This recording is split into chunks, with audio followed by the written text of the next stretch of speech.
Assalamualaikum warahmatullahi wabarakatuh. Nama saya Terindah Karyati, NIM 856636187, mata kuliah Filsafat Ilmu Tugas 1. Apa yang dikaji oleh ontologi? Ontologi mengkaji tentang keberadaan, eksistensi segala sesuatu yang menjadi objek kajian meliputi wujud benda, sifat dan karakteristik, hubungan antar benda, hukum atau keteraturan. Contohnya, jika ilmu yang dimaksud ilmu PAUD, maka ontologinya bertanya, apa yang dipelajari? Jawabannya, yang dipelajari anak usia dini, proses tumbuh kembangnya yang bisa kita amati dari pertama kali anak masuk sekolah hingga lulus dengan menggunakan buku deteksi atau DDTK.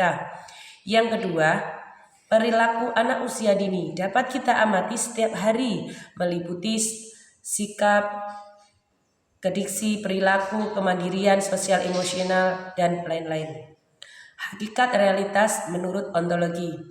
Hakikat realitas adalah kebenaran sesungguhnya di balik apa yang kita lihat atau rasakan. Dalam ontologi, realitas dibagi menjadi dua pandangan besar. Yang pertama, realitas sebagai fenomena. Yang kedua, realitas sebagai noumena. 2. Pengertian epistemologi. Epistemologi adalah ilmu yang membahas tentang bagaimana kita mendapat pengetahuan. Bagaimana ilmu diperoleh? Melalui sumber pengetahuan. Pengetahuan manusia diperoleh melalui beberapa sumber. 1. Pengalaman indera, yang artinya ilmu dapat melalui pengamatan mata, telinga, kulit, penciuman, dan perasa. Contohnya, kita tahu bahwa api itu panas karena kita merasakannya langsung.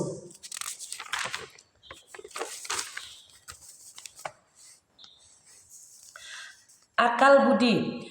Ilmu ini didapat melalui daya pikir, nalar, dan logika. Contohnya, kita tahu bumi ini bulat bukan hanya karena melihat, tapi karena perhitungan dan logika ilmuwan, serta gravitasi bumi yang kita rasakan dalam kehidupan sehari-hari, seperti munculnya waktu siang dan malam. Wahyu dan intuisi. Bagi ilmu agama atau filsafat tertentu, sumber pengetahuan yang juga bisa berasal dari wahyu Tuhan atau bisikan hati yang jernih. B. Metode yang digunakan adalah metode khusus. Yang digunakan yang paling utama adalah metode ilmiah, yang langkah-langkahnya: 1. Observasi, 2. Identifikasi masalah, 3. Hipotesis, yang keempat penyimpulan data, 5. Analisis data, dan 6. Kesimpulan. Selain itu, dikenal juga metode lain, metode deduktif atau berpikir dari hal umum ke khusus dari teori Valaye. Metode induktif, berpikir dari hal khusus ke umum, dari fakta menjadi teori. C. Bagaimana kebenaran diuji? Setelah itu didapatkan, kita harus mengujinya agar yakin bahwa itu benar, bukan sekedar hayalan atau salah paham. Ada 4 teori utama untuk menguji kebenaran. Yang pertama, teori korespondensi. Suatu pengetahuan dianggap benar jika apa yang dikatakan atau dipikirkan itu sesuai dengan kenyataan yang ada di lapangan. Contohnya, seperti kalimat, air itu basah, adalah benar karena menyatakannya memang air basah. Kedua, teori koherensi atau saling menyambung. Suatu pengetahuan yang dianggap benar dengan pengetahuan yang sudah ada sebelumnya, logis atau saling mendukung. Contohnya, semua manusia pasti mati. Doni adalah manusia, maka Doni pasti mati. Ini bisa dikatakan benar karena logikanya berurutan dan tidak bertentangan. 3. Teori pragmatis atau berguna dan berhasil. Suatu pengetahuan yang dianggap benar jika pengetahuan itu bermanfaat, bisa dipakai dan berhasil dalam kehidupan. Contohnya, metode belajar Montessori ini dianggap benar karena terbukti berhasil karena membuat anak mandiri dan pintar. Yang keempat, teori performatif atau kesepakatan.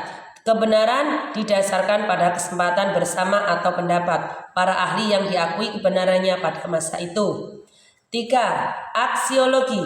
Aksiologi adalah cabang filsafat yang mempelajari tentang nilai, baik itu nilai kebaikan, keindahan, maupun kegunaan.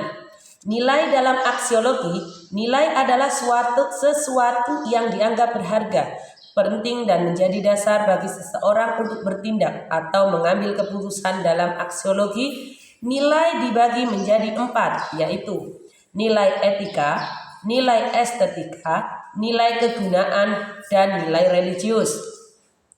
Tujuan ilmu atau salat kehidupan. Istilah salat kehidupan kemungkinan ialah merupakan metafora ilmu yang beragam, seimbang, dan memberikan manfaat bagi kehidupan, seperti salad yang terdiri dari berbagai bahan segar yang bergizi. Tujuannya antara lain memberikan manfaat praktis, membentuk karakter yang baik, menciptakan keseimbangan, meningkatkan kualitas hidup, menjaga etika dan tanggung jawab. 4. Keterkaitan ketiganya sebagai fondasi utama filsafat ilmu ialah ketiganya membentuk sebuah rantai logika yang utuh. Ontologi adalah dasarnya atau substansi ilmu, sedangkan epistemologi adalah jalannya atau metode ilmu. Sedangkan aksiologi adalah tujuannya atau manfaat ilmu. Tanpa ontologi, ilmu tidak memiliki arah. Tanpa epistemologi, ilmu tidak bisa dibuktikan kebenarannya. Tanpa aksiologi, ilmu tidak memiliki nilai guna dan bisa menjadi berbahaya. Ketiganya harus bisa berjalan beriringan agar terbentuk ilmu pengetahuan yang benar, valid, dan bermanfaat bagi kehidupan sehari-hari. Sekian dari saya. Apabila ada salah-salah kata, mohon dimaklumi. Saya akhiri, wabillahi taufik wal hidayah. Wassalamualaikum warahmatullahi wabarakatuh.